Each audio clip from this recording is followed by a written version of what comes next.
श्री क्षेत्र पंढरपूर भीमाच म्हणजे चंद्रभागा नदीच्या काठावर वसलेले हे श्री विठ्ठल व श्री रुक्मिणी यांचे पवित्र स्थान. पंढरपूर भारताची दक्षिण काशी व महाराष्ट्राचे कुलदैवत म्हणून पण प्रसिद्ध आहे. श्री विठ्ठलाच्या प्राचीन मंदिराचा इसवी सन 1195 मध्ये जीर्णोद्धार करण्यात आला. विठ्ठलाचे मुख्य मंदिर हे पंढरपूर शहराच्या मध्यवर्ती भागात वसलेले आहे. मंदिराला एकूण 8 प्रवेशद्वार आहेत. मंदिराचे मुख्य प्रवेशद्वार हे पूर्वेकडील महाद्वार म्हणजे नामदेव पायरी येथे आहे. नामदेव पायरीहून मंदिरात प्रवेश केल्यावर 3 लहान कप्प्याचे मुक्तिमंडप लागते.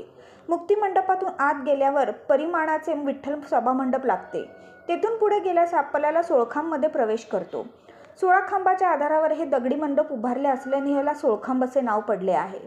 हा 16 खांबांपैकी एका खांबाला सोने व चांदीच्या पत्र्यांनी मढवलेले आहे.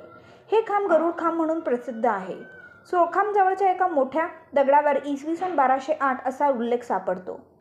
सोळखांबकडून गाभाऱ्यात प्रवेश करताना 4 खांबावर उभारलेले चौखांब आहे. चौखांबातून आपण गाभाऱ्यात प्रवेश करतो. मुख्य गाभारा 6 चौरस फुटाचा असून 3 फुटा उंचीची चांदीच्या मढवलेली कट्टा आहे. या कट्ट्यावर श्री विठ्ठलाची मूर्ती आहे. विठ्ठल हा विठोबा, पंढरी, पांडुरंग, विठ्ठलनाथ आदी नावाने प्रसिद्ध आहे. मुख्य गाभाऱ्याच्या मागील बाजूस उत्तर पूर्वेला रुक्मिणी मातेचे मंदिर आहे. आषाढी, कार्तिकी, माघ आणि चैत्र या एकादशीला लाखो भाविक इथं विठ्ठलाच्या दर्शनासाठी येतात.